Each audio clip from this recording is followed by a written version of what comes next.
this is my own personal opinion. This is where leaders have certain mistakes. They try to compare the different generations: Boomer, Gen X, Millennials, Gen Z. I'm guilty of that. Okay. I usually say, nung panahon namin, alam nyo, nung panahon, I'm guilty of it. Ito yung mga sinisermonan mo.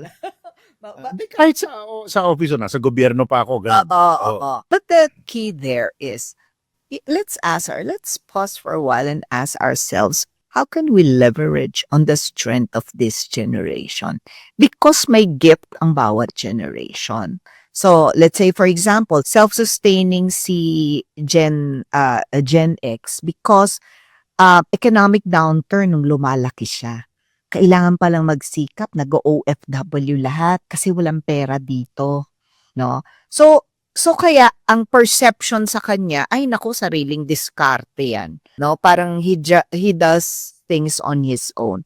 But practically, if we do not have an appreciation of what had happened in the past, hindi natin maiintindihan bakit si Gen X ganito, si Gen Z ganito. Watch the full episode on YouTube and Spotify.